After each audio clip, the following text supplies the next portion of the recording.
Pilot Tauqir আহমেদের বউ নিঝুম আপু, যে কিনা এখনো পর্যন্ত মনকে শান্ত করতে পারছে না, কিছুতেই তাকে কেউ শান্ত করতে পারছে না। সে কোনোভাবে তার হাজবেন্ডের চলে যাওয়া মানতে পারছে না। সে সারাক্ষণ শুধু বসে বসে কাঁদছে। সে খেতে পারছে না, ঘুমাতে পারছে না, সে শুধু কেঁদেই যাচ্ছে। তাকে কেউ আসলে সান্ত্বনা দিতে পারছে না। একই অবস্থা আসলে তৌকিরের মা এবং তৌকিরের বাবারও। বাবাটাও ফুপিয়ে ফুপিয়ে কাঁদছে, মারও সেম অবস্থা। সত্যি আসলে এই শোক কেমনে সইবে তারা। আর পাইলট তৌকির উনি নাকি এই মানে প্র্যাকটিসে যাওয়ার আগে উনার বউ নিঝুমকে ভিডিও কল দিয়েছিলেন, এবং ভিডিও কল দিয়ে খুব সুন্দর করে হেসে হেসে কথা বলছিলেন, আর বলছিলেন যে তুমি রেডি থেকো, আমরা দিয়াবাড়িতে ঘুরতে যাব। তাদের নাকি ঘুরতে যাওয়ার কথা ছিল। সে তৌকির ভাইয়া যখন ফিরতো তখন নাকি তার ওয়াইফ নিঝুমকে নিয়ে ঘুরতে যাওয়ার কথা ছিল, কিন্তু সে ঘোরা তো আর হলো না। আসলে উনি নাকি ভিডিও কলে খুব স্বাভাবিক ভাবে কথা বলছিলেন, অন্য দিনের মতো। অন্যদিন যেভাবে যা যা বলেন, যেভাবে করে কথা বলেন, ঠিক তেমন ভাবে বলে কথা বলছিলেন। কিন্তু আজ মানে সেদিনের যে ভিডিও কলটা দিয়েছিলেন, সেদিন নাকি একটু বেশি আনন্দিত ছিল আসলে তৌকির ভাইয়া।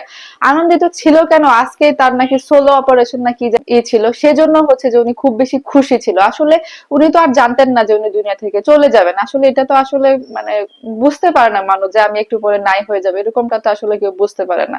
তৌকির ভাইয়ার বউ আসলে বুঝতে পারেনি যে এটা তাদের শেষ কথা, এটাই তাদের শেষ আলাপন। এই মুখটা আর কখনো সে দেখতে পারবে না, সেটা তো আসলে বুঝতে পারেনি। এই হাসি মাখা মুখটা কোনোদিন আর এইভাবে ভিডিও কল দিবে না, এটাই তাদের শেষ ভিডিও কল। এটা তো আসলে বুঝতে পারেনি। যদি এটা বুঝতে পারতো তাহলে হয়তো সে আর কলটাই কাটতো না।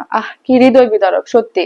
তো একে আসলে কে সান্ত্বনা দিবে বলেন? একে আল্লাহ তাআলা যেন তাকে মানে ধৈর্য দেয়, ধৈর্য শক্তি দেয়। ধৈর্য শক্তি না দিলে তো মানে অনেক কঠিন হয়ে যাবে আসলে তার জন্য জীবন চালা। এই যে ভিডিও কলের স্ক্রিনশট আপনারা দেখতে পাচ্ছেন, এটা ছিল তার শেষ মুহূর্তের আসলে মানে কল, ভিডিও কল। শেষ মুহূর্তে আসলে উনি কল দিয়েছিলেন, যে উনি হয়তো ভেবেছিলেন যে আর 2-3 ঘন্টা পরেই ফিরে অপারেশন থেকে ফিরে প্রশিক্ষণ শেষ করে উনি হয়তো তার প্রিয়তমা ওয়াইফকে নিয়ে ঘুরতে যাবেন। সদ্য বিবাহিত আসলে কাপল ওরা, বেশি দিন হয়নি। তারা নাকি প্রেম করে বিয়ে করেছিলেন। 1 বছর হয়েছে, বিয়ে হয়েছে 6 মাস হলো, মাত্র 6 মাস হলো তারা একসাথে থাকা শুরু করেছে। নিঝুম আপু কিন্তু এমনটাও কেঁদে কেঁদে বলছিলেন যে আমরা মাত্র 6 মাস একসাথে থাকতে পেরেছি।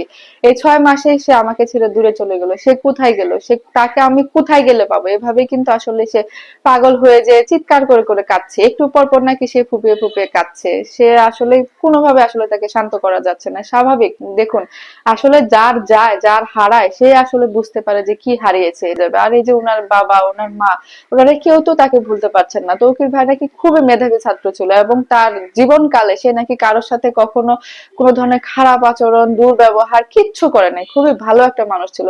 পাড়ার প্রতিবেশীরাও তার জন্য কাছে, এবং পাড়ার প্রতিবেশীরা একই কথা বলছিলেন যে এরকম ভালো ছেলেই হয় না, এরকমটাই বলছিলেন সবাই। আল্লাহ তাআলা তাকে জান্নাতবাসী করুক, যদিও সে ইচ্ছা করে করে নাই। ইচ্ছা করে তো আসলে এরকম কাজ কেউ করে না। এখন অনেকে দুষছেন, অনেকে আসলে বলছেন যে মানে ইচ্ছা করে করেনি। আসলে তো উনি ইচ্ছা করে করে নাই। এখন ইচ্ছা করে কি কেউ এরকম করে তার জীবন দিয়ে দেয়? আমার মনে হয় না যে দেয়।